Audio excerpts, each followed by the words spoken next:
Olá, eu sou Marcelo e vamos falar sobre falhas de mercado nesse vídeo aqui. O que são falhas de mercado, tá? Mas antes de chegar no assunto falha de mercado, eu quero só relembrar algumas hipóteses iniciais. Nós estamos pensando aqui em uma economia com recursos escassos, então, para que se atinja o maior bem-estar social, é preciso que se use esses recursos escassos com eficiência. Nós imaginamos aqui um governo que tem o objetivo de elevar o bem-estar da população e minimizar essas falhas de mercado que eu vou falar daqui a pouco.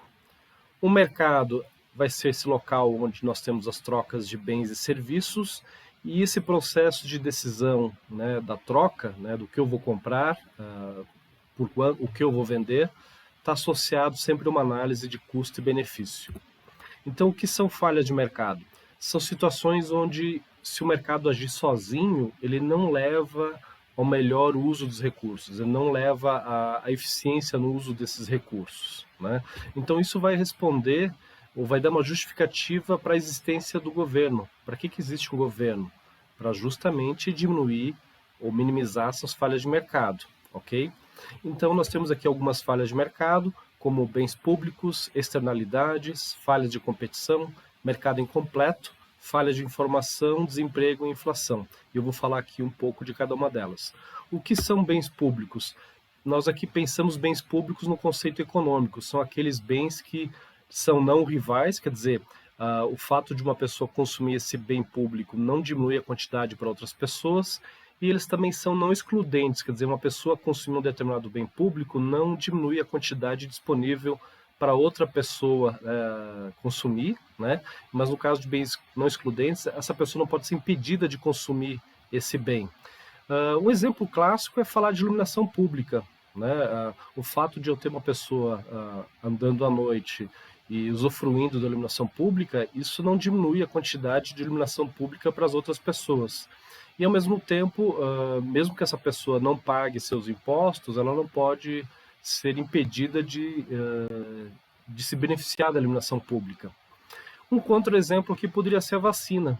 Então, se eu receber uma dose de vacina, eu estou reduzindo a quantidade de vacina disponível, de doses de vacina disponível para as outras pessoas, né? Eu não posso tirar a vacina do braço e devolver a dose para ser usada por outra pessoa. E, ao mesmo tempo, dependendo da campanha de vacinação, eu posso ser impedido de participar dessa campanha e receber essa vacina caso eu não esteja no grupo vacinal, né? Então, aqui um exemplo de iluminação pública talvez se aproxima mais do que é um bem público, e a vacina não atenderia esses requisitos de não rival e não excludente para ser chamado, então, de um bem público, tá? E aí, por que bens públicos são um tipo de falha de mercado? Por exemplo, se nós deixássemos o setor privado oferecer iluminação pública, talvez algumas pessoas não gostariam de pagar por essa iluminação pública, né? Ou porque não saem à noite, ou porque não tem medo de escuro, e aí o setor privado ia arrecadar uma quantidade de dinheiro menor e ia ter uma capacidade menor de oferecer uma infraestrutura de iluminação pública, tá? E já o Estado tem essa capacidade de o quê? De cobrar a taxa de iluminação pública de todos. Então, aqui o setor privado ia oferecer uma quantidade abaixo do desejável de iluminação pública. Então, esse seria o argumento dessa falha de mercado e por que seria interessante eu ter o governo oferecendo um bem público. Um outro tipo de falha de mercado são as externalidades, né? Aqui eu vou ter tanto uma externalidade positiva como uma externalidade negativa. Então eu posso ter um custo, um benefício que acontece quando um determinado agente econômico toma uma decisão que afeta os outros agentes econômicos, mas não pelo mecanismo de mercado, não pelo sistema de preços e quantidades.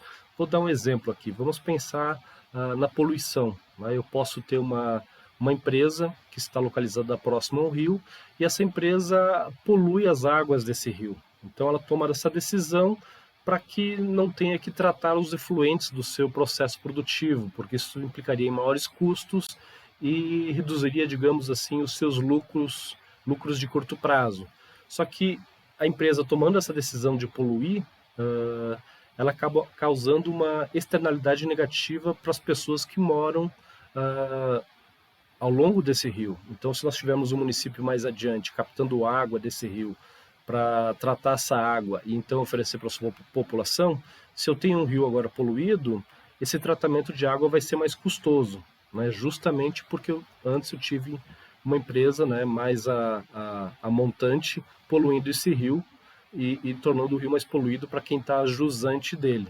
Então, talvez aqui um papel do Estado é o quê? É impedir a poluição ou então minimizá-la, né? O papel do Estado, então, é diminuir as externalidades negativas. Já voltando ao exemplo da vacina, apesar da vacina não ser um bem público no conceito econômico, né, mas o fato de eu ter uma população vacinada, ou se não for a população inteira, mas uma parte dela, isso reduz a chance de ocorrência de algumas doenças. Então, a vacina pode não ser um bem público, mas o fato do Estado, do governo oferecer vacina pode trazer o quê? Um efeito positivo, uma externalidade positiva, né? Então, aqui, o que é o papel do Estado? Eu estimular as externalidades positivas, porque talvez se deixasse o setor privado, quer dizer, as pessoas irem por vontade própria, comprarem, né, as suas próprias vacinas, talvez nós não tivéssemos uma cobertura vacinal tão grande no sentido, no caso, né, oposto, quando o Estado oferece. Então aqui há o papel do Estado de estimular externalidade positiva. Um outro tipo de falha de mercado são as falhas de competição, são situações onde nós temos monopólios e oligopólios, né? Esses monopólios ou oligopólios, eles podem ter origem por algum decreto legal, alguma decisão legal, ou porque esse monopólio ou oligopólio está baseado na posse de algum insumo, de algum ativo único, né? Mas pode ser também porque nós estamos numa situação de monopólio natural, por exemplo, é uma situação onde a viabilidade econômica para a operação de um determinado oferta de um determinado produto ou serviço implica que eu preciso ter poucas empresas no mercado, né? Nós podemos imaginar que se nós tivermos uma oferta de um produto ou um serviço que exige grandes investimentos, a possibilidade de diluir o custo desses investimentos é na quantidade. Então faz sentido eu ter menos ofertantes de um produto. Um exemplo que eu gosto de falar é, por exemplo, a oferta de água potável numa cidade, né? Existe um investimento grande tanto na estrutura de captação e tratamento da água, como também na distribuição de água potável pelo subsolo de uma cidade. Então ficaria difícil eu ter várias empresas oferecendo água potável, por exemplo, no município. Então faz sentido eu ter o quê? Apenas uma empresa oferecendo água potável no município. Mas e aí qual que é o papel do Estado, né? Já que o monopólio, o oligopólio, ele tem poder de mercado, ele consegue influenciar os preços e praticar um sobrelucro, o papel do Estado aqui é fiscalizar a atuação desse monopólio ou do oligopólio, evitando que esse monopólio ou oligopólio exerçam de maneira extremada, né, a prática de sobrepreço e sobrelucro, e também fiscalizando a qualidade do produto ou serviço entregue. Então, o papel do Estado aqui seria como um agente de regulação do poder de mercado das empresas que atuam no monopólio ou no oligopólio.